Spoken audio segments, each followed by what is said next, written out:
ಆ ಒಂದು ಪದವನ್ನು ಇನ್ನೇ ಮಾತಾಡಬಾರ್ದು. ಮಾತಾಡಿದವ್ರಿಗೆ ಅವ್ರಿಗೊಂದು ಶಿಕ್ಷೆ ಆಗಬೇಕು. ಅವಾಗ ಅದೊಂದು ಎಲ್ಲರಿಗೂ ಒಂದು ತಿಳುವಳಿಕೆ ಬರ್ತದೆ ಅಂತ ಹೇಳಕ್ಕೆ ಇಷ್ಟಪಡ್ತೀನಿ. ತಮ್ಮ ಹೆಸರು ಸರ್? ತಮ್ಮ ಹೆಸರು ಆರ್ ಜಯರಾಮ್, ಜಿಲ್ಲಾಧ್ಯಕ್ಷ. ಮುಂದೆ ಬನ್ನಿ. ಅಷ್ಟೇ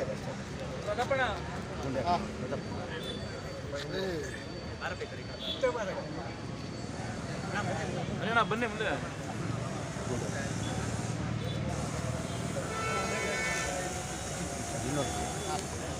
ಸರ್ ಏನು ಪ್ರತಿಭಟನೆ ನಿಂತ್ಕೊಳ್ಳಿ, ಅಲ್ಲಾಡ್ಬಿಡಿ. ಅಲ್ಲಿ ಬೆಳಕು ನಿಮ್ಮ ಮಕ್ಕದ ಮೇಲೆ ಬೀಳ್ತಾ ಇದೆ. ಸರ್ ಏನಕ್ಕೆ ಪ್ರೊಟೆಸ್ಟ್ ಮಾಡ್ತಾ ಇದ್ದೀರಿ ಇವತ್ತು ಪ್ರತಿಭಟನೆ ವಿಚಾರ ಅಂದರೆ ಸಿ.ಟಿ. ರವಿ ಅವರು ಒಬ್ಬ ಹಿಂದೂಪರ ಸಂಘಟನೆಗಾರರು, ಜೊತೆಗೆ ಹಿಂದೂ ಪರವಾಗಿ ಹಲವಾರು ವಿಚಾರಗಳನ್ನ ಮಾತಾಡ್ತಾ ಇರುವಂಥವ್ರು, ಹಲವಾರು ಹಿಂದೂ ಪರವಾಗಿ ನಮ್ಮ ಹಿಂದುಳಿದ ಸಮುದಾಯಗಳೇ ಅವ್ರ ಜೊತೆ ಸೇರಿದು ಹೋರಾಟ ಮಾಡ್ತಾ ಇದ್ದಾರೆ. ಅಂಥದ್ರಲ್ಲಿ ಇವತ್ತು ಸವಿತಾ ಸಮಾಜದ ನಿಷೇಧಿತ ಪದವನ್ನು ಇದು ಒಂದು ಬಾರಿ ಹೇಳಿದಿರುವಂತಲ್ಲ, ಇದು 2ನೇ ಬಾರಿ ಹೇಳಿದಿರುವಂಥ ವಿಚಾರ. ಅದು ಒಂದು ಬಾರಿ ಹೇಳಿ ಕ್ಷಮಾಪಣೆ ಕೇಳಿದಿದ್ರೆ ಏನೋ ಒಂದು ಬತ್ತ ಹೇಳ್ಬೋದಾಯಿತು. ಇದು 2ನೇ ಬಾರಿ ನಿಷೇಧಿತ ಪದವನ್ನು, ನಮ್ಮ ಸಮಾಜಕ್ಕೆ ನಿಷೇಧಿತ ಪದವನ್ನು ಬಳಕೆ ಮಾಡಿದ್ದಾರೆ. ಆ ಪದದ ವಿಚಾರದ ಬಗ್ಗೆ ಇವತ್ತೆಲ್ಲರೂ ಕೂಡ ನಮ್ಮ ಮಂಡ್ಯ ಜಿಲ್ಲೆಯಾದ್ಯಂತಲ್ಲ, ರಾಜ್ಯಾದ್ಯಂತಲೂ ಕೂಡ ಈ ವಿಚಾರದಲ್ಲಿ ಪ್ರತಿಭಟನೆ ಮಾಡ್ತಾ ಇದ್ದೀವಿ. ಯಾಕೆ ಅಂತಂದರೆ ಈ ಸಮುದಾಯವನ್ನು ಇವತ್ತು ನಿಮ್ಮನ್ನು ಸುಂದರಗೊಳಿಸ್ತಾ ಇದ್ದೀವಿ, ನಿಮ್ಮ ರೂಪ ಅತ್ಯುತ್ತಮವಾಗಿ ನಿಮ್ಮನ್ನ ಸ್ವಚ್ಛತೆಗೊಳಿಸ್ತಾ ಇದ್ದೀವಿ, ನಿಮ್ಮ ಸುಂದರವಾಗಿ ಕಾಣ್ತಾ, ಈ ಸುಂದರವಾಗಿ ಕಾಣಿಸುತ್ತೆ ಈ ಸಮಾಜಕ್ಕೆ ಅಪಮಾನ ಮಾಡ್ತಾ ಇದ್ದೀರಲ್ಲ, ಇದು ಸಮುದಾಯಕ್ಕೆ ತುಂದಂಥ ನೋವು. ಇದು ನೀವೊಬ್ಬರೇ ಅಂತಲ್ಲ, ಇನ್ನೂ ಬಾರಿ ಯತ್ನಾಳರು ಕೂಡ ಮಾತಾಡಿದ್ದಾರೆ ಇದೇ ವಿಚಾರವನ್ನು ಕೂಡ. ಯತ್ನಾಳು ಕೂಡ ಒಂದು ದೊಡ್ಡ ವೇದಿಕೆ, ಸಾವಿರಾರು ಜನ ಇರುವಂಥ ವೇದಿಕೆಯಲ್ಲೂ ಕೂಡ ಈ ಮಾತನಾಡಿದ್ದಾರೆ. ಯಾಕೆ ಈ ರಾಜಕೀಯ ವ್ಯಕ್ತಿಗಳು, ಈ ದೊಡ್ಡ ದೊಡ್ಡ ಪ್ರಭಾವಳಿಗಳು ನಮ್ಮ ಈ ಸಣ್ಣ ಸಮಾಜವನ್ನು, ಈ ಸಮುದಾಯವನ್ನು ಒಂದು ಯಾಕೆ ಅಪಮಾನ ಮಾಡ್ತಾ ಇದ್ದಾರೆ ಅನ್ನೋದು ನಮ್ಗೆಲ್ಲರಿಗೂ ನೋವು. ಯಾಕೆ ನಿಮ್ಗೆ ಬೇಡವೇ? ನಮಗೆ ಈ ದೇಶಕ್ಕೆ ಸ್ವಾತಂತ್ರ್ಯ ಸಿಕ್ಕಿದೆ, ಆದರೆ ಈ ಸಮಾಜಕ್ಕೆ ಇನ್ನೂ ನಮಗೆ ಸ್ವಾತಂತ್ರ್ಯ ಸಿಕ್ಕಿಲ್ಲ, ಬೆಳಕು ಸಿಕ್ಕಿಲ್ಲ. ಈ ಒಂದು ಭಾಳ ಸಮಸ್ಯೆಯಲ್ಲಿ ನಾವೆಲ್ಲರೂ ಕೂಡ ಇದ್ದೀವಿ. ಈ ಸಮುದಾಯಕ್ಕೆ ಇವತ್ತು ಕೂಡ ಎಲ್ಲೇ ಕಡೆ ಹೋದ್ರೂ ಮನೆಗಳು ಕೊಡಲ್ಲ. ಈ ಸಮುದಾಯಕ್ಕೆ ಎಲ್ಲೇ ಕಡೆ ಒಂದು ಕಡೆ ಹೋದ್ರೆ ಒಂದು ನೆಲೆ ಇಲ್ಲ. ಈ ಸಮುದಾಯಕ್ಕೆ ಯಾವುದೋ ಆಚರಣೆ ಇಲ್ಲ. ನಾವು ಹಿಂದಿನ ಕಾಲದಲ್ಲಿ ಕೂಡ ಭತ್ತ, ರಾಗಿ, ಅಕ್ಕಿಗಳಿಗೆ ದುಡಿಮೆ ಮಾಡ್ಕೊಂಡು ಬಂದಂಥವ್ರು, ನಿಮ್ಮ ಮನೆ ಚಾಕರಿ ಮಾಡಿದಂಥವ್ರು. ನಾವು ಇನ್ನೂ ಹಿಂದನೇ ಉಳಿದಿದ್ದೀವಿ. ಯಾವುದೋ ರಾಜಕೀಯ ಭವಿಷ್ಯ ಇಲ್ಲ, ಯಾವುದು ಸರ್ಕಾರಿ ನೌಕರಿಗಳಾಗಿಲ್ಲ. ಯಾಕೆ ನಮ್ಮ ಮೇಲೆ ಈ ಥರ ಅಪಮಾನ ಮಾಡ್ತಾ ಇದ್ದೀವಿ? ಸತ್ಯ ಅನ್ನೋ ಕನ್ನಡಿ ಮುಂದೆ ಯಾವುದೇ ಮೋಸ, ದಗ, ವಂಚನೆ ಮಾಡ್ದೇನೆ ನಿಮಗೆ ಸತ್ಯ ಅನ್ನೋ ಕನ್ನಡಿ ಮುಂದೆ ನಿಮ್ಗೆ ಸೇವೆ ಮಾಡ್ತಾ ಇದ್ದೀವಿ. ಬೆಳಗ್ಗೆ ಎದ್ದು ಸೂರ್ಯದೇವ ನೋಡೋದು ನಿಮ್ಮನ್ನು ನೋಡಿ ನಿಮ್ಗೆ ಸೇವೆ ಮಾಡ್ತಾ ಇದ್ದೀವಿ. ಯಾಕೆ ನಮ್ಮ ಸಮುದಾಯದ ಮೇಲೆ ಈ ಥರ ನಿಮಗೆ ಮನಸ್ತಾಪಗಳು, ಕೋಪಗಳು? ಯಾಕೆ ನಮ್ಮ ಸಮುದಾಯ ಇಷ್ಟೊಂದು ಹೀನವಾಗಿ ನೋಡ್ತಾ ಇದ್ದೀರಾ? ಇಡೀ ಎಲ್ಲ ಕಡೆ ನಾವು ಬೆಳಕು ತುಂಬಿದ್ರು ಏನೇ ಮಾಡಿದ್ರು ಯಾಕೆ ನಮ್ಗೆ ಈ ಥರ ಅಪಮಾನಗಳು ಮಾಡ್ತಾ ಇದ್ದೀರ ಅನ್ನೋದು ಇದು ನಮ್ಮೆಲ್ಲರ ವಾದ.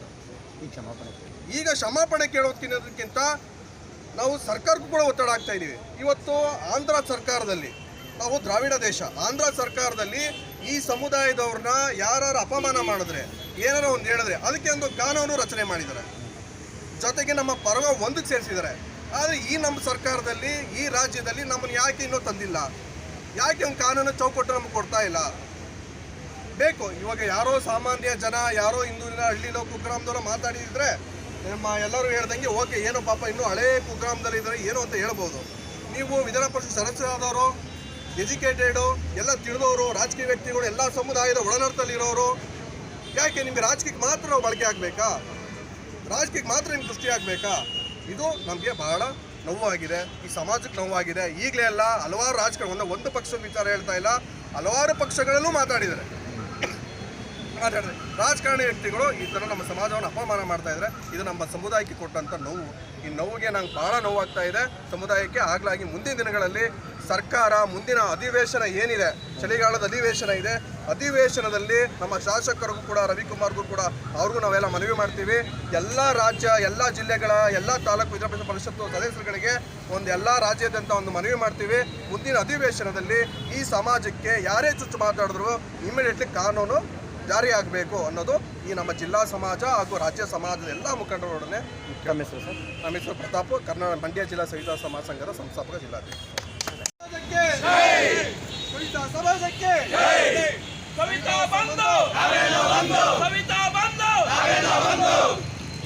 ಏನು ಸವಿತಾ ಸಮಾಜದ ನಿಷೇಧಿತ ಪದವನ್ನ ಆಡಿರೋದಕ್ಕೆ ಸಿ.ಟಿ. ರವಿಗೆ, ಸವಿತಾ ಸಮಾಜ ನಿಷೇಧಿತ ಪದವನ್ನು ಆಡಿದ ಸಿ.ಟಿ. ರವಿಗೆ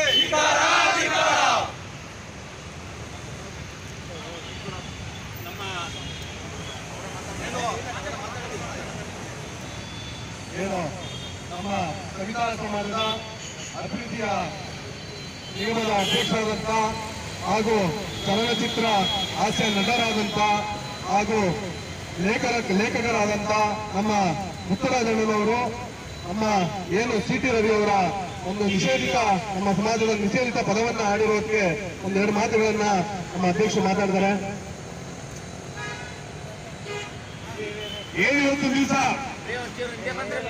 ಕರ್ನಾಟಕ ರಾಜ್ಯಾದ್ಯಂತ ಲಕ್ಷಾಂತರ ಸಲೂನ್ಗಳು ಇಟ್ಕೊಂಡು ಸ್ವಾಭಿಮಾನದಿಂದ ಬದುಕ್ತಾ ಇರ್ತಕ್ಕಂಥ ಒಂದು ಕಾಯಕ ಸಮುದಾಯ, ಅದರಲ್ಲೂ ಪ್ರತಿಯೊಬ್ಬರಿಗೂ ಬೇಕಾಗಿರ್ತಕ್ಕಂಥ ಸೇವೆ ಮಾಡತಕ್ಕಂಥ ಸಮುದಾಯ ಏನಿದೆಯಲ್ಲ, ಆ ಕ್ಷೌರಿಕ ಜನಾಂಗರನ್ನ ಸವಿತಾ ಸಮುದಾಯದ ಬಂಧುಗಳಿಗೆ ಉಂಟು ಮಾಡಿರ್ತಕ್ಕಂಥ ಸಿ.ಟಿ. ರವಿ ಅಲ್ವೇ ಎಂತ ಸಮುದಾಯದಲ್ಲಿ ಹುಟ್ಟಿದ್ರಿ, ಎಂತೆಂತ ಮಹನೀಯರು ಆ ಸಮುದಾಯದಲ್ಲಿ ಹುಟ್ಟಿದ್ದಾರೆ.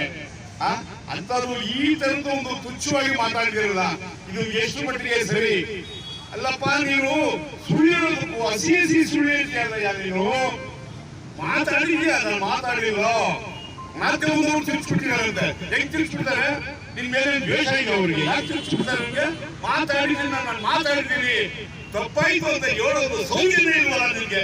ನಿನ್ಗೆ ಮನುಷ್ಯತ್ವ ಇಲ್ವಾ? ಮಾನವೀಯತೆ ಇಲ್ವಾ? ನೀನು ಯಾವಾಗ ಒಬ್ಬ ಏನು ಗೌರವಾನ್ವಿತ ಒಬ್ಬ ಮಹಿಳಾ ಮಂತ್ರಿಗಳನ್ನ ನೀನು ಅಷ್ಟು ತುಚ್ಛವಾಗಿ, ಅಷ್ಟು ಕೇವಲವಾಗಿ, ಅಷ್ಟು ಕೆಟ್ಟದಾಗಿ ಮಾತಾಡಿದಂತ ಗಿರಾಕಿ ನೀನು. ಇಬ್ಬರು ಅಮಾಯಕ ಪ್ರಾಣಿಗಳನ್ನ ಆಕ್ಷನ್ ಮಾಡಿ ಅವರನ್ನ ನೀನು ಬಡಿದು ಬಾಯಿಗೆ ಹಾಕೊಂಡಂತ ಗಿರಾಕಿ ನೀನು. ಇನ್ನು ನಮ್ಮನ್ನು ಬಿಡ್ತೀಯಾ ಅಲ್ರಿ ಸಿ.ಟಿ. ರವಿ? ನಾವು ಗೌರವದಿಂದ ಬೇರೆಯವರಿಗೆ ನಾವು ಯಾವುದೇ ತೊಂದರೆ ಕೊಡದೆ, ಯಾರಿಗೆ ಮೋಸ ಮಾಡದೆ, ಯಾರಿಗೇನೂ ಮಾಡದೆ ನಿಯತ್ತಾಗಿ ಬೆಳಗ್ಗೆ 7 ಗಂಟೆಗೆ ಹೋಗಿ 4 ಗಂಟೆ ಮಧ್ಯೆ ಸಲೂನಲ್ಲಿ ರಾತ್ರಿ 10 ಗಂಟೆ ತನಕ ದುಡಿದು ತಿನ್ತಕ್ಕಂಥ ಮರ್ಯಾದಂತ ಒಂದು ಕುಟುಂಬಗಳು ನಮ್ದು. ಅಂತದ್ರಲ್ಲಿ ನಮ್ಗೆ ಅವಮಾನ ಮಾಡ್ತಿಲ್ಲ. ನೀನು ಏನು ಪ್ರಜಾಪ್ರತಿನಿಧಿ ಆಗೋದಕ್ಕೆ ನಾಲ್ಕಿರಾಗಿ ಅಂತ ನಾನು ಘಂಟಾಘೋಷವಾಗಿ ಹೇಳ್ತೀನಿ. ಒಬ್ಬ ಪ್ರಜಾಪ್ರತಿನಿಧಿ ನಮ್ಮ ಸಮುದಾಯದವರು ಎಷ್ಟು ನಿಮಗೆ ಓಟ್ ಹಾಕಿ ಗೆಲ್ಸಿದ್ದಾರೆ ಗಿರಾಕಿ, ನೀನು ನಮ್ಮನ್ನೇ ಅವಮಾನ ಮಾಡ್ತೀಯಲ್ಲ. ಅದರಲ್ಲೂ ನಾನು ಮಾತಾಡೇನ ಅಂತ ಸುದ್ದಿ ಎಬ್ಬರಿಸಿ ನೀನು ನಾನು ಮಾತಾಡಿಲ್ಲ ಅಂತ ವಾದ ಮಾಡ್ತೀಯಲ್ಲ, ಇದು ಎಷ್ಟು ಮಟ್ಟಿಗೆ ಸರಿ? ನಾವಂತೂ ಸುಮ್ಮನೆ ಬಿಡೋದಿಲ್ಲ. ಯಾಕೆಂದ್ರೆ ಅಂತ ಅರ್ಥ ಮಾಡುವ, ನಮ್ಮಲ್ಲಿ ಬೆಳಗ್ಗೆ ಇದ್ರೆ ನಿನ್ನಂತ ರಾಜಕಾರಣಿಗಳಿಂದ ಹಿಡಿದು ಡಾಕ್ಟರ್ಗಳು, ಆಕ್ಟರ್ಗಳು, ಇಂಜಿನಿಯರ್ಗಳು, ಏನು ಎಲ್ಲಾ ತರದ ಸಮುದಾಯದವರು, ಎಲ್ಲಾ ಜಾತಿ ಜನಾಂಗದವರು ನಮ್ಮ ಹತ್ರ ಬಂದು ಕ್ಷಮ ಮಾಡ್ತಾರೆ, ಕ್ಷಮ ಮಾಡಿಸ್ಕೊಳ್ತಾರೆ. ನಮಗೆ ಎಲ್ಲರ ಬಗ್ಗೆ ಗೊತ್ತಿರ್ತಾರೆ ನಮಗೆ. ಆದ್ರೆ ನಮ್ಮಲ್ಲಿ ಹೊರಗಡೆ ಮಾತಾಡೋದಿಲ್ಲ. ಯಾಕೆಂದ್ರೆ ಸ್ವಾಭಿಮಾನದಿಂದ ಬದುಕುವಂತ ಜನ ನಾವು, ಯಾರಿಗೂ ತೊಂದರೆ ಕೊಡಲ್ಲ. ಒಂದ್ ಕೆಲಸ ಮಾಡು ನೀನು, ಇಡೀ ಕರ್ನಾಟಕ ರಾಜ್ಯದಲ್ಲಿ ಪ್ರತಿ ಜಿಲ್ಲೆಗಳಲ್ಲೂ ಒಂದು ಜೈಲಿದೆ. ಆ ಜೈಲಲ್ಲೂ ಕೇಳು, ಯಾರಾದ್ರೂ ಸವಿತಾ ಸಮಾಜದವರು ಕೈದಿಗಳಾಗಿದಾರ, ಮರ್ಡರ್ ಮಾಡ್ಬಂದವರ, ರೌಡಿಗಳಿದಾರ, ರೇಪಿಸ್ಟ್ ಇದಾರ, ಯಾರಾದ್ರೂ ಮೋಸ ಮಾಡಿದಾರ, ಅಥವಾ ಯಾರನ್ನಾದ್ರೂ ಜಾತಿ ನಿಂದನೆ ಮಾಡಿ ಜೈಲಲ್ಲಿ ಇದಾರ ಅಂತ ಕೇಳಿದ್ರಲ್ಲಿ ಅವಾಗ ಗೊತ್ತಾಗುತ್ತೆ ಈ ಸವಿತಾ ಸಮಾಜ ಜನಾಂಗ ಎಷ್ಟು ಉತ್ತಮರು, ಎಷ್ಟು ಒಳ್ಳೆ ಜನ. ಪ್ರತಿ ಮನೆಯ ಸದಸ್ಯರು ನಿಮಗೆ ನಮಗೆ ಒಂದು ಅವಿನಾಭಾವ ಸಂಬಂಧ ಇದೆ, ಸಾಂಸ್ಕೃತಿಕ ಸಂಬಂಧ ಇದೆ. ನೀವು ಮದುವೆ ಆಗ್ಬೇಕಾದ್ರೆ ನೀವು ಎಲ್ಲೊಂದು ಕಾರ್ಯಕ್ರಮ ಕೊಡ್ತಿಲ್ಲಪ್ಪ ನೀನು, ಆವಾಗ ನಿನ್ನನ್ನ ಸ್ವಾಗತ ಮಾಡ್ತೀವಿ. 40 kg ಇರ್ತಕ್ಕಂಥ ಡೋಲನ್ನ ಹೊತ್ಕೊಂಡು ನನ್ನ ಜನ ನಾನು ಸಲ ಹೋಗ್ಕೊಂಡು ನಿಮಗೆ ಮಂಗಳಾಗಲಿ ಅಂತ ಮಂಗಳವಾದ್ಯ ನುಡಿಸ್ಕೊಂಡು ಬರ್ತೀವಲ್ಲ, ನಿನ್ನನ್ನ ಮಹಾರಾಜನ ತರ ಕರ್ಕೊಂಡು ಬರ್ತೀವಲ್ಲಯ್ಯ. ಅದಾದ್ರೂ ನೀನ್ ನೆನಪದಿಲ್ವಾ? ನೀನು ಮದುವೆ ಆದಾಗ ಗಟ್ಟಿ ಮೇಲೆ ನುಡಿಸಿ ನೀನ್ ತಾಲಿ ಕಟ್ಟೋದಕ್ಕೆ ನಾವು ಇದು ಮಾಡುವಲ್ಲ, ಅದಾದ್ರೂ ನೆನಪದಿಲ್ವಾ? ಪ್ರತಿ ತಿಂಗಳು ಬಂದು ನೀಟಾಗಿ ಟ್ರಿಮ್ ಮಾಡಿಸ್ಕೊಂಡು ಸುಂದರವಾಗಿ ಕಾಣ್ತಿಲ್ಲ, ಆ ಒಬ್ಬ ಕ್ಷೌರಿಕಾದ್ರೂ ನೀನ್ ನೆನಪದಿಲ್ವಾ? ಹೆಂಗಪ್ಪ ಈ ಸಮುದಾಯದ ನಾವು ಈ ತರ ಅವಹೇಳನಕಾರಿ ಒಂದು ಜಾತಿ ನಿಂದನೆ ಮಾಡುದು ಹೇಳ್ತೀರಿ? ನಾನೇನು ಅಜಾಮನ ಅಂತೀರಯ್ಯ. ಅಜಾಮಂದ್ರೆ ಅಂತ ಗೊತ್ತಾ ನಿನಗೆ? ಒಂದು ಮಾತು ಹೇಳ್ಕೋ, ನಾವು ಯಾರು ಒಳ್ಳೆಯವ್ರನ್ನ ಕೆಣಗಿದ್ರೆ ಆ ಒಳ್ಳೆ ಜನ ಸುಮ್ಮನೆ ಇರಲ್ಲ. ಹಾಗಾಗಿ ನೀನ್ ಕೆಣಗಿದ್ಯಾ, ನೀನಂತ ನಾವು ಸುಮ್ಮನೆ ಬಿಡೋದಿಲ್ಲ. ಇಡೀ ಕರ್ನಾಟಕ ರಾಜ್ಯಾದ್ಯಂತ ಎಲ್ಲ ಎಚ್ಚೆತ್ಕೊಂಡಿದ್ದಾರೆ. ನಮ್ಮ ಹಿಂದೆ ಒಂದು ದೊಡ್ಡ ಸಮುದಾಯ ಇದೆ. ನಾವು ಬೇರೆಯವ್ರ ತಂಟೆಗೆ ಹೋಗೋದಿಲ್ಲ, ನಮ್ಮ ತಂಟೆಗೆ ಬಂದ್ರೆ ನಾವು ಬಿಡೋದಿಲ್ಲ. ಇಷ್ಟು ಕೇಳಿ ಅದೇ ನಮ್ಮ ರಮೇಶ್ ಕುಮಾರ್ ಸಾಹೇಬರು ಮಾತಾಡಬೇಕು ಅಂತ ನಾನು ಅವರಲ್ಲಿ ಮನವಿ ಮಾಡ್ಕೊಳ್ತಾ ಇದ್ದೀನಿ. 4 ವರ್ಷಗಳಿಂದ ಈ ತರ ನಡೀತಾನೆ ಇದೆ. ಈಗ ಯಾವುದೋ ನಮ್ಮ ಮಂಡ್ಯ ಪಕ್ಕದಲ್ಲಿ ಹಳ್ಳಿ ಯಾಕೆ ಅಂತಂದ್ರೆ ಈ ಸಂಘ ಪರಿವಾರದವರು ನಮ್ಮ ಪಕ್ಷನ ಈ ಥರ ಹರಿಬಿಡ್ತಾ ಇರ್ತಾರೆ. ಅದಕ್ಕೆ ಸ್ಪಷ್ಟವಾದಂಥ ಉದಾಹರಣೆ ಈ ಘಟನೆ. ಅವ್ರಿಗೆ ನಿಜವಾಗ್ಲೂ ಶೋಷಿತ ಸಮುದಾಯಗಳ ಬಗ್ಗೆ ಗೌರವ ಇದ್ದಿದ್ರೆ ಅವ್ರು ಈ ಥರ ಮಾತಾಡ್ತಿರ್ಲಿಲ್ಲ. ಸಿ.ಟಿ. ರವಿ ಒಬ್ಬ ಸಾಮಾನ್ಯ ವ್ಯಕ್ತಿನೂ ಅಲ್ಲ. ಈ ರಾಜ್ಯದ ವಿಧಾನ ಪರಿಷತ್ ಸದಸ್ಯ ಆಗಿರೋಂಥವನು, ಈ ಹಿಂದೆ ಮಂತ್ರಿ ಆಗಿದ್ದಂಥವನು. ಅಷ್ಟೇ ಅಲ್ಲ, ಈ ದೇಶದ ರಾಷ್ಟ್ರೀಯ ಪಕ್ಷದೊಂದರ ಪ್ರತಿನಿಧಿ ಕೂಡ ಆಗಿರೋಂಥ ಸಿ.ಟಿ. ರವಿ ತನ್ನ ಬಾಯಿಯನ್ನು ಮಾತಾಡಬೇಕಾದ್ರೆ ಆತ ಪ್ರಜ್ಞಾಪೂರ್ವಕವಾಗಿ ಮಾತಾಡ್ತಿರೋಂಥದ್ದು. ಈಗ ನಮ್ಮ ಸರಿ ಹೇಳ್ದಂಗೆ ಹಳ್ಳಿನಲ್ಲಿ ಒಲೆಯರು ಮಾದಿಗರನ್ನಂಗೆ ನಿಂದಿಸ್ತಾ ಇದ್ರೆ ಅದ್ರ ಮುಂದುವರೆದ ಭಾಗವಾಗಿ ಈ ಪದವನ್ನು ಬಳಸಿರೋಂಥದ್ದನ್ನು ನಾವು ಕಾಣ್ತಿದ್ದೀವಿ. ಇಂಥ ಕೋಮುವಾದಿಗಳು ಅವರೊಬ್ಬರೇ ಅಲ್ಲ, ತುಂಬ ಜನ ಇದ್ದಾರೆ. ಇವರು ನಮಗೆ ಚುನಾವಣೆ ಬಂದಾಗ ಜನರನ್ನ ಬಳಸ್ಕೊಂತಾರೆ, ಆನಂತರ ಈ ಥರ ನಿಲ್ಸಂಥದ್ದು ಅವರ ಖಯಾಲಿ ಆಗಿರೋಂಥದ್ದು ನಾವು ನೋಡ್ತಿದ್ದೀವಿ. ಇದು ಸಿ.ಟಿ. ರವಿ ಮೊದಲನೇ ಅಲ್ಲ, ತುಂಬ ಜನ ಈ ಥರ ಮಾತಾಡಿರೋಂಥದ್ದನ್ನು ನಾವು ಕಾಣ್ತಿದ್ದೀವಿ. ಅದೆಲ್ಲದರೂ ವಿರೋಧಿಸಿದ್ರು ಕೂಡ. ಈ ಹಿನ್ನೆಲೆ ಒಳಗಡೆ ಶೋಷಿತ ಸಮುದಾಯಗಳ ಒಂದು ಪ್ರಜ್ಞೆ ಈ ಮೂಲಕ ಎಚ್ಚೆತ್ತು ಇದೊಂದು ಜಾಗೃತಿಯ ಭಾಗವಾಗಿ ಪ್ರತಿಭಟನೆ ಹಮ್ಮಿಕೊಂಡಿರೋದಕ್ಕೆ ವಿಶೇಷವಾಗಿ ಸವಿತಾ ಸಮಾಜ ಮತ್ತು ಹಿಂದುಳಿದ ಸಮುದಾಯಗಳಿಗೆ ಧನ್ಯವಾದಗಳು ಹೇಳ್ತಾ, ಈ ಅಪಾಯಕಾರಿ ಸಂಘ ಪರಿವಾರ ಕೋಮುವಾದಿ ಗೂಂಡಾಗಳ ಬಗ್ಗೆ ನಮಗೆ ಒಂದು ವಿಶೇಷವಾದ ಎಚ್ಚರಿಕೆ ಇರಬೇಕು. ಅವರಿಂದ ನಾವು ಅಂತರವನ್ನು ಕಾಪಾಡ್ಕೊಂತ ನಾವು ಬದುಕಿನಲ್ಲೂ ಜೀವನದಲ್ಲೂ ಮತ್ತು ಯಾವುದೋ ಚುನಾವಣೆ ಸಂದರ್ಭದಲ್ಲೂ ಇವೆಲ್ಲದರಲ್ಲೂ ಬರೀ ನಾವೀಗ ವಿರೋಧ ವ್ಯಕ್ತಪಡಿಸಿ ಆಮೇಲೆ ಅವ್ರ ಜೊತೆ ಹೋಗ್ಬಿಡೋದು ಬಹಳ ಡೇಂಜರು. ನಾವು ಸದಾ ಈ ಶೂದ್ರ ಪ್ರಜ್ಞೆಯನ್ನು ಗಮನದಲ್ಲಿ ಇಟ್ಕೊಂಡು ನಮ್ಮ ಮೆಮೊರಿಯಲ್ಲಿ ನೆನಪುಗಳನ್ನ ಇಟ್ಕೊಂಡು ನಾವು ಮುಂದುವರಿಬೇಕಿದೆ.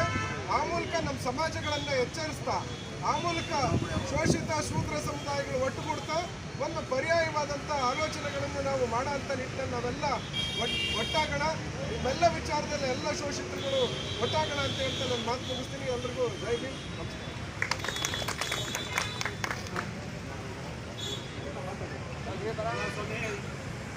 ಸಮಾಜವನ್ನು ಅಪಮಾನಿಸಿರುವ ಸಿ.ಟಿ. ರವಿಗೆ ಹೇಳಿ ಧಿಕ್ಕಾರ.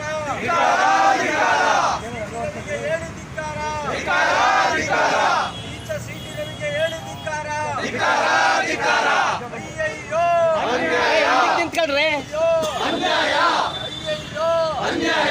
ಸವಿತಾ ರವಿಗೆ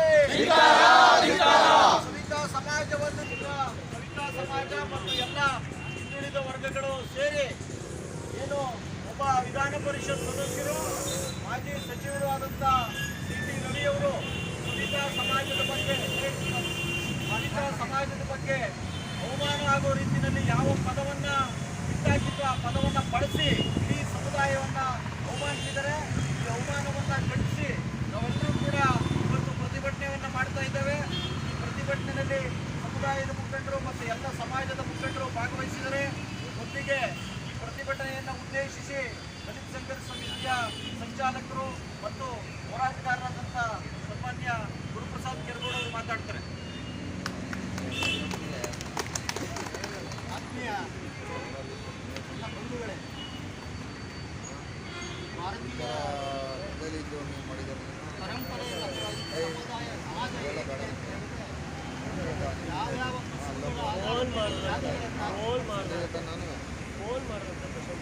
ಯಾವ್ಯಾವ ಜನ ಏನೇನು ಕಸುಬುಗಳನ್ನು ಮಾಡ್ತಾ ಇದ್ರು ಆಯಾ ಹೆಸರಿನಲ್ಲೇ ಜಾತಿಗಳನ್ನಾಗಿ ವಿಂಗಡಣೆ ಮಾಡಿದ್ರು. ಹೀಗೆ 100, 500, 1000 ಜಾತಿಗಳಿದ್ದಾರೆ.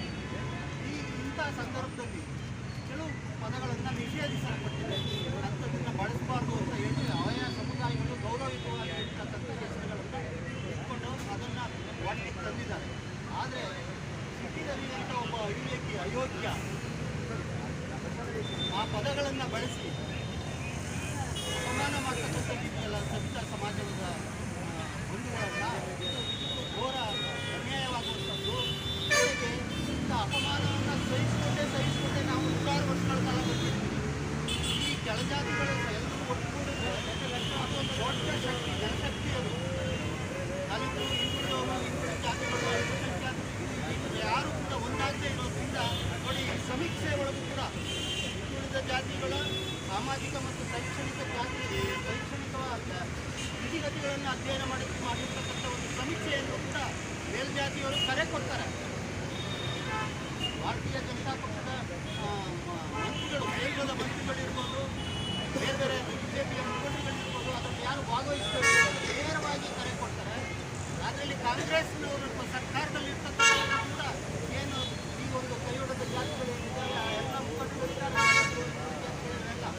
ಯಾರು ಕೂಡ ಇದನ್ನು ಪ್ರಶ್ನೆ ಮಾಡೋದಕ್ಕಾಗಲ್ಲ. ಇಲ್ಲ ನಾವು ಹಿಂಗೆ ಮಾಡಬೇಕು, ಯಾಕೆ ಆ ಸಮಸ್ಯೆ ಮಾಡ್ಕೊಂಡು ಸರ್ಕಾರದಲ್ಲಿ ಹಾಕಿರ್ಬೇಕು, ಸರ್ಕಾರದ ನಿರ್ಧಾರ ಇದು ಅಂತ ಟೀಕೆ ಮಾಡ್ತಿದ್ದಾರೆ. ಹಾಗಾಗಿ ಈ ಕಸುಬುಗಳ ಆಧಾರದ ಮೇಲೆ ಜಾತಿಗಳನ್ನು ವಿಂಗಡಿಸಿ ನಮಗೆ ಅಪಮಾನಕರವಾದಂಥ ಎಲ್ಲ ಬೈಬಲ್ಗಳು ಕೂಡ ಜಾತಿಗಳೇ. ಬರೀ ನನ್ನ ಮಗನೇ ಅಂದರೆ ಅದು ಒಂದು ಜಾತಿ, ಮಾದಿಗ ನನ್ನ ಮಗನೇ ಅಂದರೆ ಅದು ಜಾತಿ, ಅಜಾಮ ಅಂದರೆ ಅದು ಒಂದು ಜಾತಿ ಅಂತ ಮಾಡಿದ್ರು. ಆದರೆ ಅದನ್ನು ಆ ಕಾಲಕ್ಕೆ ನಿಷೇಧಿಸ್ಕೊಳ್ಳಿ ಬೇರೆ ಬೇರೆ ಭಾಷೆಗಳನ್ನು ಬಳಸಬೇಕಾಗಿತ್ತಲ್ಲ. ಒಬ್ಬ ಜನಪ್ರತಿನಿಧಿ ಹಳ್ಳಿಗಾಟಿನಲ್ಲಿ ಯಾರೋ ಒಬ್ಬ ಏನೋ ಗೊತ್ತಿಲ್ಲದಿರೋನು ಮುಕ್ತ ಅಮಾಯಕ ಮಾತನಾಡಿದ್ರೆ ಬೇರೆ ವಿಷಯ. ಆದರೆ CT ರವಿ ಅಂತ BJPಯ ಸರ್ಕಾರದ ಮುಖಂಡ ಮಾಜಿ ಮಂತ್ರಿ ಅಂಥವನು ಈ MLC ಆಗಿರ್ತಕ್ಕಂಥವನು ಇಂಥ ಮಾತುಗಳನ್ನು ಆಡ್ತಾನೆ ಅಂದರೆ ನಾವು ನಮ್ಮ ಮೇಲೆ ಎಷ್ಟು ಸವಾರಿ ನಡೀತಾ ಇದೆ, ಎಷ್ಟು ದಬ್ಬಾಳಿಕೆ ನಡೀತಾ ಇದೆ ಅನ್ನೋದನ್ನು ನಾವು ಅರ್ಥ ಮಾಡ್ಕೋಬೇಕು. ಈ ಕೈಯೊಡೆದ ಜಾತಿಗಳೇನಿದ್ದಾವೆ, ದಲಿತರು, ಹಿಂದುಳಿದವರು ಮತ್ತು ಅಲ್ಪಸಂಖ್ಯಾತರು ಒಟ್ಟುಗೂಡಿದೆ ಇದೇ ಭಾಳ ದೊಡ್ಡ ಸಂಖ್ಯೆ. ಇವತ್ತು ಸಮೀಕ್ಷೆಗೆ ಅಡ್ಡಪಡಿಸ್ತಾ ಇರೋರೆಲ್ಲ ಯಾರು? ಯಾವ್ಯಾವ ಜಾತಿಗಳ ಸಮೀಕ್ಷೆಗೆ ಅಡ್ಡಪಡಿಸಿದಾವೋ ಅವ್ರ ಸಂಖ್ಯೆ ಭಾಳ ಕಡಿಮೆ ಇದೆ. ನಮ್ಮನ್ನು ಒಗ್ಗಟ್ಟಿಲ್ಲ, ಹೊಂದಾಣಿಕೆ ಇಲ್ಲ. ಹಾಗಾಗಿ ನಮ್ಮನ್ನು ಅವರು ಕಡೆಗಣಿಸ್ತಾರೆ. ನಾವು ಅದಕ್ಕೆ ತಕ್ಕನಾಗೆ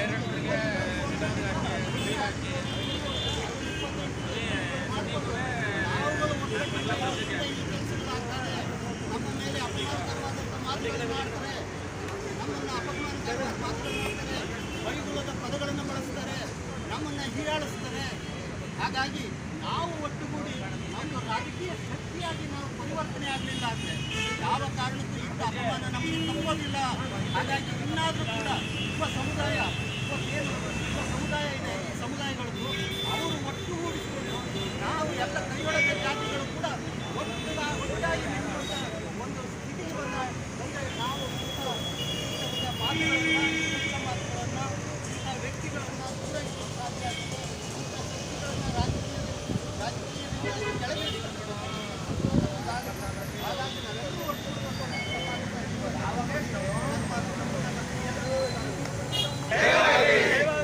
ಸಮಾಜದ ಹೋರಾಟಕ್ಕೆ ಜಾತಿ ನಿಂದಕ CT ರವಿಗೆ,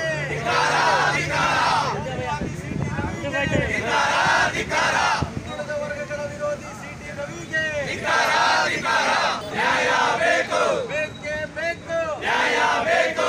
ಸವಿತಾ ಸಮಾಜವನ್ನು ನಿಂದಿಸುತ್ತಿರುವ CT ರವಿಗೆ, ಸವಿತಾ ಸಮಾಜವನ್ನು ಪದೇ ಪದೇ ನಿಂದಿಸುತ್ತಿರುವ CT ರವಿಗೆ, ಅಯೋಗ್ಯ CT ರವಿಗೆ, ಜಾತಿವಾದಿ CT ರವಿಗೆ.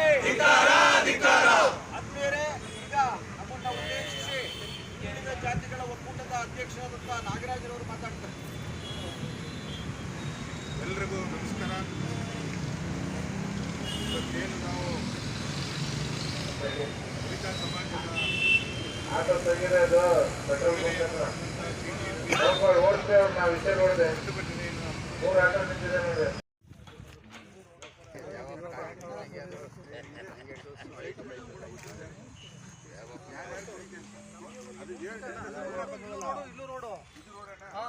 ಇಲ್ಲಿ ಸರ್ವಿಸ್ ರೋಡ್ ಸರ್, ಇದು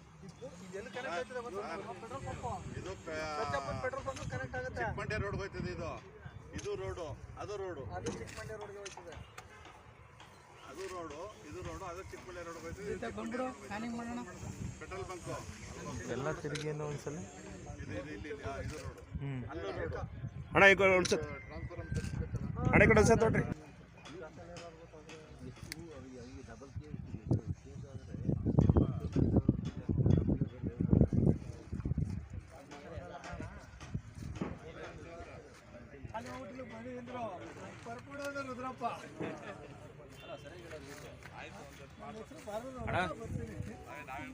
ಸರ್ ನಮಸ್ಕಾರ.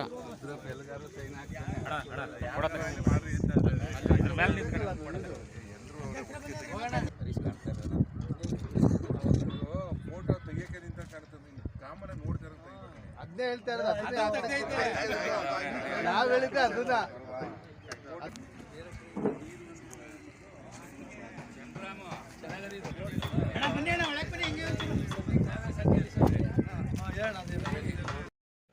ನಮ್ಮ ನಾಯಕರು ಕರ್ನಾಟಕ ವಿಧಾನ ಪರಿಷತ್ನ ಜನಪ್ರಿಯ ಸದಸ್ಯರಾದ ದಿನೇಶ್ ಮೂಡಿಗೆರೆ ಜಿಲ್ಲಾ ಕಾಂಗ್ರೆಸ್ ಕಚೇರಿಯ ಸ್ಥಳ ಪರಿವೀಕ್ಷಣೆಗೆ ಬಂದು ಸಂಪೂರ್ಣವಾಗಿ ಸ್ಥಳವನ್ನು ಯಾವ ರೀತಿ ನೀವು ಅಭಿವೃದ್ಧಿ ಪಡಿಸಬೇಕು ಅನ್ನೋದ್ರ ಬಗ್ಗೆ ಸುದೀರ್ಘವಾಗಿ ಮಾತಾಡಿದ್ದಾರೆ. ನವೆಂಬರ್ 24ನೇ ತಾರೀಕು ನಮ್ಮೆಲ್ಲರ ನೆಚ್ಚಿನ ನಾಯಕರಾದ ರಾಹುಲ್ ಗಾಂಧಿಯವರು ಕರ್ನಾಟಕ ರಾಜ್ಯದಲ್ಲಿ ಸುಮಾರು 20 ಸ್ಥಳಕ್ಕೂ ಹೆಚ್ಚು ಜಾಗದಲ್ಲಿ ಭೂಮಿ ಪೂಜೆ ಮಾಡ್ತಕ್ಕಂಥ, ಪಕ್ಷದ ಕಚೇರಿಗೆ ಭೂಮಿ ಪೂಜೆ ಮಾಡ್ತಕ್ಕಂಥ ಕಾರ್ಯಕ್ರಮವನ್ನು ನಮ್ಮ ನಾಯಕರುಗಳಾದ ಡಿ ಕೆ ಶಿವಕುಮಾರ್ ಅವರು, ಸಿದ್ದರಾಮಯ್ಯರವರು, ನಮ್ಮ ನೆಚ್ಚಿನ ನಾಯಕರು, ನಮ್ಮ ಉಸ್ತುವಾರಿ ಸಚಿವರಾದ ಚಲುವರಾಯಸ್ವಾಮಿ ಅವರು ಎಲ್ಲರೂ ಕೂಡ ಸೇರಿ ಮಾಡ್ತಾಯಿದ್ದಾರೆ. ಆ ಒಂದು 20ನೇ ತಾರೀಕು ಇದು ಕೂಡ ಅಂತಿಮಗೊಳ್ತಕ್ಕಂಥದ್ದು. ಶಂಕುಸ್ಥಾಪನೆಗೆ ಸೇರಿಸಲಿಕ್ಕೆ ನಮ್ಮ ಗೂಳಿಗೌಡರು ಸಾಕಷ್ಟು ಪ್ರಯತ್ನವನ್ನು ಮಾಡಿ ಅಂತಿಮ ಘಟ್ಟಕ್ಕೆ ತಂದಿದ್ದಾರೆ. ಇವತ್ತು ಕ್ಯಾಬಿನೆಟ್ ಮೀಟಿಂಗಲ್ಲಿ 7ನೇ ಸಬ್ಜೆಕ್ಟಲ್ಲಿ ವಿಚಾರ ಬಂದು ಅನುಮೋದನೆ ಆಗ್ತಾಯಿದೆ. ತತ್ಸಂಬಂಧವಾಗಿ ಎಲ್ಲ ಪರಿಶೀಲನೆ ಮಾಡಿದ್ದಾರೆ. ನಾಳಿದ್ದು 1ನೇ ತಾರೀಕು ನಮ್ಮ ಜಿಲ್ಲಾ ಉಸ್ತುವಾರಿ ಸಚಿವರು, ನಮ್ಮೆಲ್ಲ ಶಾಸಕರುಗಳು ಈ ಸ್ಥಳಕ್ಕೆ ಭೇಟಿ ಮಾಡಿ ಪರಿಶೀಲನೆ ಕೂಡ ಮಾಡ್ತಾರೆ. ಜಿಲ್ಲಾ ಕಾಂಗ್ರೆಸ್ ಕಚೇರಿಯ ಕಟ್ಟಡವನ್ನು ನಮ್ಮೆಲ್ಲರ ನಮ್ಮ ಶಾಸಕರ, ನಮ್ಮ ಸಚಿವರ, ನಮ್ಮ ವಿಧಾನ ಪರಿಷತ್ ಶ್ರಮದಿಂದ ಎಲ್ಲ ಜಿಲ್ಲಾ ಕಾಂಗ್ರೆಸ್ ಕಟ್ಟಡಗಳ ಶ್ರಮದಿಂದ ಆಗ್ತಾಯಿದೆ. ಆದಷ್ಟು ಬೇಗ ಅದನ್ನು ಮುಗಿಸ್ಲಿಕ್ಕೆ ನಮ್ಮ ನಾಯಕರು ಕೂಡ ಚರ್ಚೆ ಮಾಡಿ ಅಂತಿಮಗೊಳಿಸ್ತಕ್ಕಂಥ ರೀತಿಯನ್ನು ಮಾಡ್ತಾರೆ. ಕಾಂಗ್ರೆಸ್ ಕಾರ್ಯಕರ್ತರಿಗೆ ಕಾಂಗ್ರೆಸ್ ಕಚೇರಿ ಒಂದು ದೇವಾಲಯ ಇದ್ದಂತೆ ಸನ್ಮಾನ್ಯ ಮುಖ್ಯಮಂತ್ರಿಗಳು ಮತ್ತು ಉಪಮುಖ್ಯಮಂತ್ರಿಗಳು ಮಂಡ್ಯ ಜಿಲ್ಲಾ ಕಾಂಗ್ರೆಸ್ ಸಮಿತಿಗೆ ಸುಮಾರು 15,600 ಸ್ಕ್ವೇರ್ ಫೀಟ್ ಜಾಗವನ್ನು ನಮ್ಮ ಜಿಲ್ಲಾ ಉಸ್ತುವಾರಿ ಸಚಿವರಾದಂಥ ಚೆಲುವಣ್ಣನವರ ಮನವಿ ಮೇರೆಗೆ ಅವರಿಗೆ ನಮ್ಮ ನಾಯಕರಾದಂಥ ನರೇಂದ್ರ ಸ್ವಾಮಿರವರು, ರವಿಕುಮಾರ್ ಗಣಿಗರವರು ಜಿಲ್ಲಾ ಕಾಂಗ್ರೆಸ್ ಸಮಿತಿಯ ಒಂದು ಸ್ವಂತ ಕಟ್ಟಡ ಇರಬೇಕು ಅನ್ನುವಂಥ ಒಂದು ಮನವಿಯನ್ನು ರಾಜ್ಯ ಸರ್ಕಾರಕ್ಕೆ ಕೊಟ್ಟಿದ್ದರು. ಆ ಪ್ರಕಾರ ಇವತ್ತು ಸಚಿವ ಸಂಪುಟದಲ್ಲಿ ಮಂಡ್ಯ ಜಿಲ್ಲಾ ಕಾಂಗ್ರೆಸ್ ಸಮಿತಿಗೆ ಸುಮಾರು 15,600 ಸ್ಕ್ವೇರ್ ಫೀಟ್ ಜಾಗವನ್ನು ಸನ್ಮಾನ್ಯ ಮುಖ್ಯಮಂತ್ರಿಗಳು, ಉಪಮುಖ್ಯಮಂತ್ರಿಗಳು ಮತ್ತು ನಮ್ಮ ನಾಯಕರಾದಂಥ ಚಲುವರಾಯಸ್ವಾಮಿರವರು ಮಂಜೂರು ಮಾಡಿಸ್ಕೊಡ್ತಾ ಇದ್ದಾರೆ. ಆ ಪ್ರಕಾರ ಕರ್ನಾಟಕ ರಾಜ್ಯದಲ್ಲಿ 100 ಸ್ವಂತ ಕಾಂಗ್ರೆಸ್ ಕಚೇರಿಗಳನ್ನು ಕಟ್ಟಬೇಕು ಅನ್ನುವಂಥ ಸೂಚನೆಯನ್ನು ನಮ್ಮ ರಾಷ್ಟ್ರೀಯ ನಾಯಕರಾದಂಥ ಮಲ್ಲಿಕಾರ್ಜುನ ಖರ್ಗೆ ಅವರು ಕೊಟ್ಟಿದ್ದಾರೆ. ಆ ಪ್ರಕಾರ ನವೆಂಬರ್ 20ನೇ ತಾರೀಕು ನಮ್ಮ ರಾಷ್ಟ್ರೀಯ ನಾಯಕರು, ವಿರೋಧ ಪಕ್ಷದ ನಾಯಕರಾದಂಥ ಸನ್ಮಾನ್ಯ ರಾಹುಲ್ ಗಾಂಧಿರವರು ಕರ್ನಾಟಕಕ್ಕೆ ಭೇಟಿ ಕೊಡುವಂಥ ಸಾಧ್ಯತೆ ಇದೆ. ಆ ಸಂದರ್ಭದಲ್ಲಿ ಮಂಡ್ಯ ಜಿಲ್ಲಾ ಕಾಂಗ್ರೆಸ್ ಸಮಿತಿ ಕೂಡ ಶಂಕುಸ್ಥಾಪನೆಯನ್ನು ನೆರವೇರಿಸಬೇಕು ಅನ್ನುವಂಥ ಅಭಿಲಾಷೆಯನ್ನು ಸನ್ಮಾನ್ಯ ನಮ್ಮ ನಾಯಕರಾದಂಥ ಚಲುವರಾಯಸ್ವಾಮಿಯವರು ಜಿಲ್ಲಾ ಕಾಂಗ್ರೆಸ್ ಸಮಿತಿಯ ಪರವಾಗಿ ರಾಷ್ಟ್ರೀಯ ನಾಯಕರಾದಂಥ ಮಲ್ಲಿಕಾರ್ಜುನ ಖರ್ಗೆ ಸಾಹೇಬರಿಗೆ ಮತ್ತು ರಾಹುಲ್ ಗಾಂಧಿರವರಿಗೆ, ಮುಖ್ಯಮಂತ್ರಿಗಳಿಗೆ, ಉಪಮುಖ್ಯಮಂತ್ರಿಗಳಿಗೆ ಮನವಿಯನ್ನು ಮಾಡಿದ್ದಾರೆ. ಆ ಪ್ರಕಾರ ಇವತ್ತು ನಮ್ಮ ನಾಯಕರಾದಂಥ ಗಂಗಾಧರವರು, ತ್ಯಾಗರಾಜರವರು, ಎಲ್ಲ ಜಿಲ್ಲಾ ಕಾಂಗ್ರೆಸ್ ಸಮಿತಿಯ ಪದಾಧಿಕಾರಿಗಳು ಈ ಸ್ಥಳಕ್ಕೆ ಭೇಟಿ ಕೊಟ್ಟು ಇದನ್ನು ಪರಿಶೀಲನೆ ಮಾಡಿ ಒಂದು ಪ್ಲಾನ್ ತಯಾರು ಮಾಡಬೇಕು ಅಂತೇಳಿ ಇಂಜಿನಿಯರ್ ಜೊತೆ ನಾವು ಭೇಟಿ ಕೊಟ್ಟಿದ್ದು. ಇನ್ನು 2-3 ದಿನಗಳ ಕಾಲದಲ್ಲಿ ನಮ್ಮ ಸಚಿವರಾದಂಥ ಚೆಲುವಣ್ಣ ಅವರಿಗೆ ಆ ಪ್ಲಾನ್ನ ಡ್ರಾಫ್ಟನ್ನು ತೋರಿಸಿ ಅಪ್ರೂವಲ್ ತಗೊಂಡು ಇಲ್ಲಿ ಕಚೇರಿ ಕಟ್ಟಲಿಕ್ಕೆ ಎಲ್ಲ ಸಿದ್ಧತೆಗಳನ್ನ ಮಾಡಿಕೊಳ್ಳಲಿಕ್ಕೆ ಬರ್ತದೆ. ಒಂದು ಕಡೆ ಜಿಲ್ಲಾ ಕಚೇರಿಗೆ ಜಾಗ ಇದ್ದಾರೆ. ಈಗಾಗಲೇ KPCC ಹೆಸರಿಗೆ ಸುಮಾರು 20ರಿಂದ 26 ಕಡೆ ನಿವೇಶನಗಳನ್ನು KPCC ಟ್ರಸ್ಟ್ಗೆ ಬರ್ಕೊಟ್ಟಿದ್ದಾರೆ. ಅದೇ ರೀತಿ ಎಲ್ಲ ಕ್ಷೇತ್ರಗಳಲ್ಲೂ ಕೂಡ ಆಗುತ್ತೆ. Okay sir.